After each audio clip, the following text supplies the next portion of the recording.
مساء الخير واهلا بحضراتكم. لقاء يتجدد وجناب السفير ودولة جديدة. الحقيقة في ضيافتنا النهاردة سفيرة. هنشوف قد ايه المرأة بتنجح في العمل الدبلوماسي، ويمكن احنا استضفنا الكثير من السفيرات المصريات وغير المصريات في برنامجنا.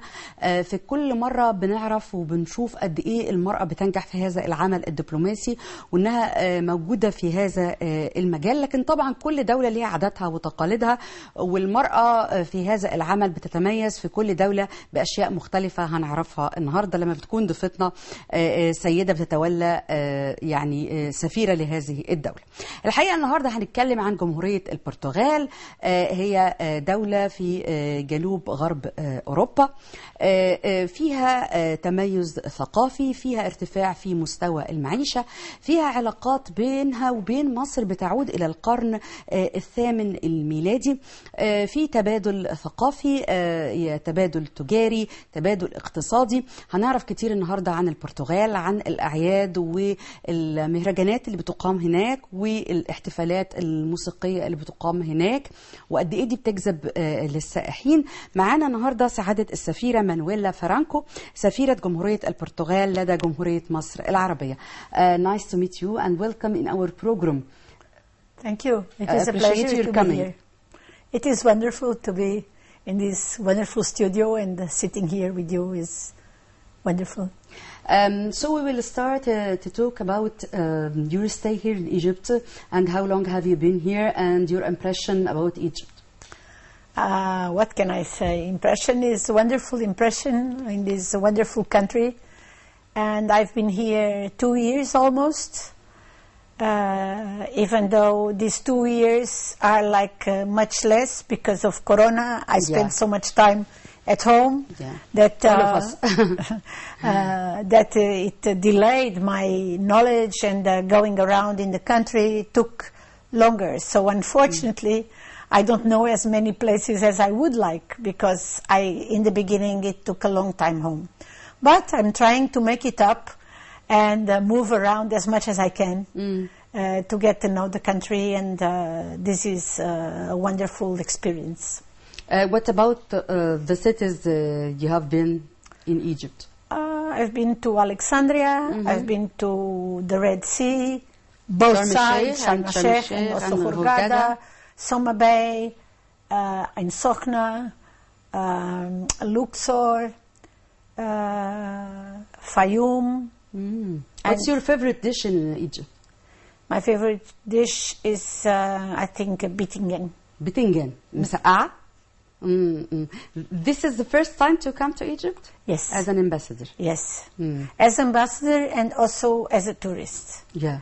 It's the first time I come to Egypt, so it was very lucky that I got this posting, because of course to be able to live and to be living in a beautiful place like I am lucky to, which is in Zamalek, and gives me an opportunity to know the country much better than if I came as a tourist. Maybe I would know better certain places, but like living in the city is of course a privilege that a diplomat resident can have. Of course. الحقيقة سعادة السفيرة لما سألتها هي جت مصر أول مرة كسفيرة ولا جت قبل كده وجت إمتى؟ هي بقى لها في مصر حوالي 2 سنين، وهي أول مرة تيجي مصر كسفيرة وكأيضا يعني سياحة. وقالت إنها راحت العديد من المدن هنا في مصر زي الغردقة وشرم الشيخ واسكندرية. يمكن فترة الكورونا إلى حد ما كانت مؤيدة حركتها، لكن هي السفارة موجودة في الزمالك، ودي فرصة جيدة جدا إنها تقدر تتعرف على معالم القاهرة وتقدر تحتك بالناس، وهي مبسوطة جدا ومستمتعة بوجودها هنا في مصر. So we will talk about your diplomatic stations before you're coming to Egypt, and you're studying law, yeah? Yes, I studied law. You're studying for law, and you're starting your career as a woman working in foreign affairs. Yes, so you told me it didn't allow it for women to be when I first started my degree at university, women were not allowed in the diplomatic service at the time. They could not join the diplomatic service, they could not join the armed forces, and they could not join in, they could not be judges. Yeah. And this then changed as I was in my degree, so that when I finished, I could join the diplomatic service. I was part of the second group that joined the foreign service. So it's a privilege for you. Yes, it was. But we, in Portugal, the foreign service is open to any university degree. You just have to apply then to very difficult exams. And once you pass these exams, then you start in the diplomatic service. They give you the training and then you take it from there. There is not a dedicated degree or law or university degree that will take you to the diplomatic service. Before, there used to be a lot of them coming from law and little from economy and some. Now the majority come from international relations, political science and economy. And much I think less you from studied law. international relations. I studied law. I was going to After be... that, you didn't study international no, law? after that I International relations? No, I was teaching, but not studying. Yeah. So we will talk about this privilege and about your start in your diplomatic career, about your stations in many countries. Well, my first posting was to New York, to the United Nations. So this was a fabulous first posting. Yeah. It was like really... It's a great start. A great start, and learning a lot, dealing with all these countries in the same place, and contacting these big events, at big diplomatic and political events at the UN. This was like the best school that I could ever dream of, and to learn, to work, to start working abroad in that milieu. It was really a fantastic opportunity. سعادة السفيرة الحقيقة درست القانون، ولما سألتها عن بدايتها في العالم الدبلوماسي هي بدأت من الولايات المتحدة. كانت بداية طبعا كبيرة وعظيمة، تعلمت فيها كتير. الحقيقة هي قالت لي كمان أنه ما كانش مسموح للسيدات أثناء ما هي بتدرس في الجامعة أن هم يلتحقوا بالعمل الدبلوماسي أو بوزارة الخارجية، لكن حظها كان جيد أنه على بال ما اتخرجت كانت هي تاني دفعة التحقت بالعمل الدبلوماسي أو بوزارة الخارجية.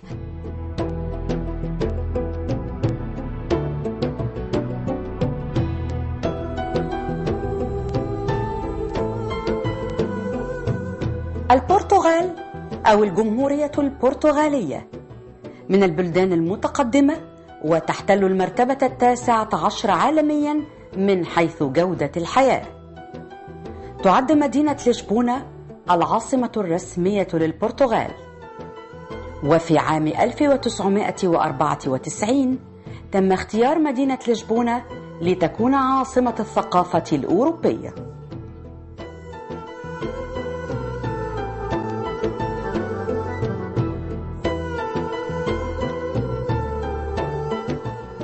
ومن أهم معالم البرتغال جزر الأزورو، وتقع في مياه المحيط الأطلسي، وتتكون من 9 جزر بركانية.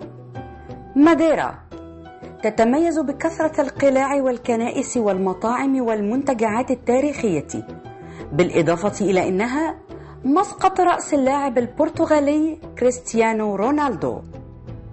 جبال سينترا تقع على ساحل مدينة لشبونة، وتحتوي على قصور عدة. بورتو تمتد على طول مساحة التلال التي تطل على نهر دورو، وتقع في الجهة الشمالية من البرتغال.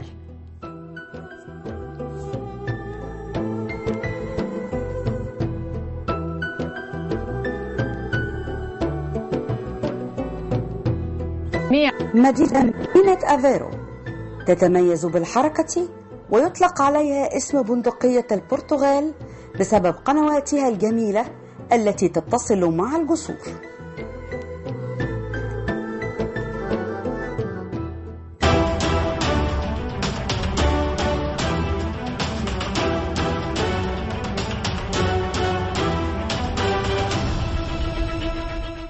So we will talk about your posts in many countries before you're coming to Egypt.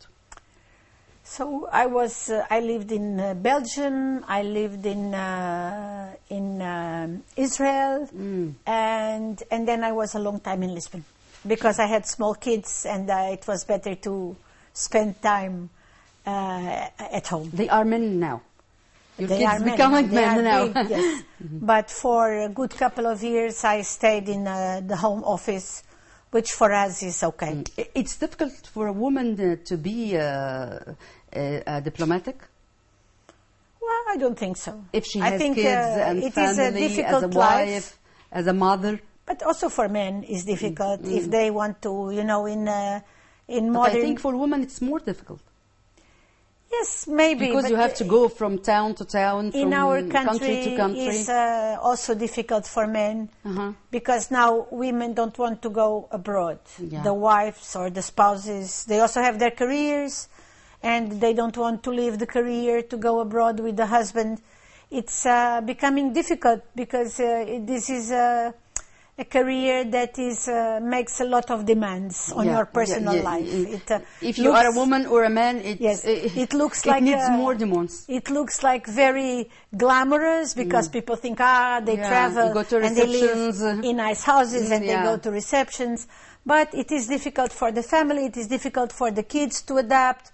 When they have friends in one school, then all of a sudden they have to move.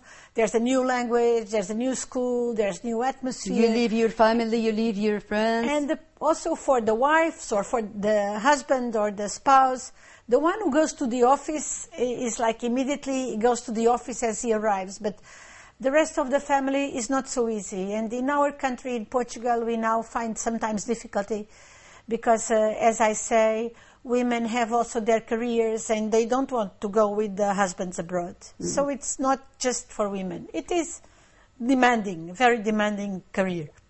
ساعات سفيرة بقول لها انه يمكن المرأة صعب عليها الالتحاق بالعمل الدبلوماسي وانه هي بيبقى عندها متطلبات كزوجة وكأم. قالت لي كده كده العمل الدبلوماسي بيظهر ان هو مبهج وان هو في اماكن يعني فخمة ومجرد زيارات وريسبشنز وكده، لكن هو في مشكلة انه التنقل من مكان لمكان سواء بالنسبة للرجل او للمرأة. We will start to talk about Republic of Portugal. Give our audience a brief about Portugal and we love Ronaldo, we love Portugal, we love football in Portugal, so we need to know more about Portugal. So you must visit. Of course. Portugal is a beautiful country and it is a medium-sized country and it is a country that is a very stable country. In that it is maybe the country, if not the country, one of the oldest stabilized borders independent state in Europe. Soon it will be 900 years with the same borders. Only for very brief periods did it have problems with the neighborhood, but this makes for a very homogeneous society. There are no different nationalities, no different languages. There is lots of different nature because there's lots of different climates in such a not big country. But otherwise it is like one people, one language, no big tensions. Yeah. And this, of course, makes for a certain type of society. Yeah, certain type of people. Yes, and a certain type of lifestyle. As we said. We are different. There are differences, of course. If you like Ronaldo, you know that Ronaldo comes from an island that is in the ocean. Portugal is this country which has 9,000 square kilometers, but there are also two islands in the middle of the Atlantic, which is Azores Island and Madeira Island. And Ronaldo comes from Madeira Island. Yeah. And so this is also... The behavior of people very different from Portugal as a town. Well, the accent is a little bit different, the behavior. This is one country, one political system, but of course that people that live in an island always have a different special character. Yeah, of course. And these islands are extremely beautiful. Town is more restricted. Yes, and you have, you cannot just get in your car and drive to Paris. Yeah.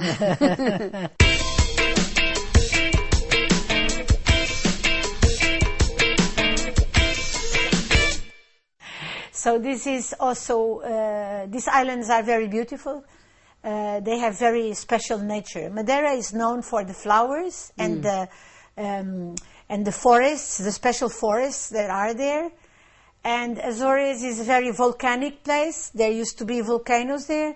So the volcanoes are extinct. You're not coming from Madeira? Madeira.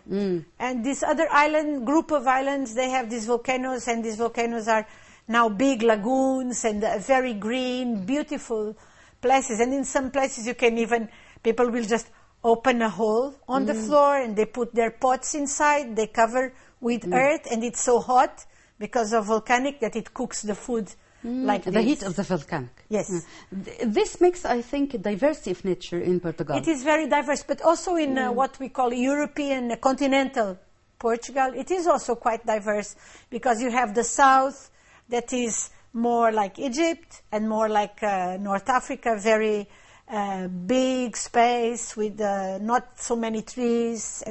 And then you have the north, where it is very green and it looks more like Northern Europe. It is colder, it rains more, so it is.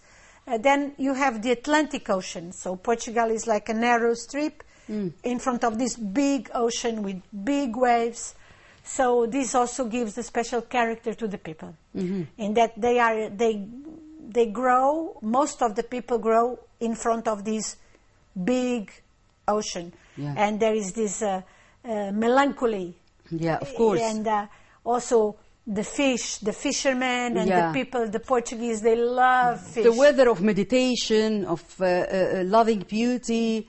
And also the big power of the ocean. Of course. It's not like the Mediterranean Sea. It's like... The ocean is different from the sea. Yes, it is big waves. And sometimes when you get storms, it's really big noise. And the people that go... Contradictory. People of fishermen, and so they go into the sea to fish, and many people, of course, never came back. And so this is why you have this Portuguese melancholy that is known also as fado, this singing about... lyrics and... It's a mix of... nobody knows very well, but it is a mix of African and Arabic roots, because Portugal also was part of Iberian Peninsula that had important Arabic roots, Islamic influence. And so that this thing is like, a song that there are different types, but the most popular is the one where people will sing about, the love they lost, or because... their misery and their emotions, they express their emotions. Fado means destiny, and most times it's not a nice destiny. Most times it's something that happened that it was not so nice. It's some sort of purgation of feelings and express their feelings. It's a beautiful song, but also this is in history, so that Portugal is a country that also became known as a country that traveled the world in the 15th century. And this is why also, because there is the ocean there, and maybe the land was not so big and maybe not so wealthy, and so people looked for their life, and this is how they traveled the oceans. And this is the ancient history also of Portugal. Yes, it's from the 15th century. It is called like the first wave of globalization. So that is when the Portuguese, and then also the Spaniards, they traveled to India and to Brazil and the Americas and Africa and Asia as well. And this was in the 15th, 16th century. سعادة السفيرة الحقيقة بتكلمني يعني عن البرتغال وعن الجمال الطبيعة اللي موجودة هناك، وقسمت لي البرتغال لعدة أقسام كدولة والجزر اللي تتبعها أيضا، واللي رونالدو من أحد هذه الجزر. وقالت لي إن الجزر مناخها وجوها وشعبها مختلف عن الدولة نفسها. الجزر يمكن فيها جمال طبيعة، فيها الخضار، فيها أنواع متميزة من الزهور، وكمان يعني انه البرتغال بتطل على المحيط، ده مديها تنوع في شعبها وشخصية مختلفة، لأن المحيط كعالي الموج وكقوة، بيدي صفات خاصة لهذا المجتمع. ويمكن كتير كانوا بيروحوا للصيد في هذا المحيط ولا يعودوا مرة تانية، فده خلق نوع من الأحزان عند بعض الأهالي والمشاعر الدفينة اللي بيعبروا عنها في نوع من الأغاني والاحتفالات اللي فيها حزن وفيها تعبير عن المآسي. وطبعا احنا عارفين البرتغال فيها أصول إسلامية وأصول عربية.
الحقيقة يعني احنا بنستمتع جدا لما بنعرف الصلات التاريخية بيننا وبين هذه الشعوب، ونعرف أكتر عن هذه الشعوب وعن تاريخها وعن جمالها. Thank you for your coming to our episode, and we will see you always in our country and in our program.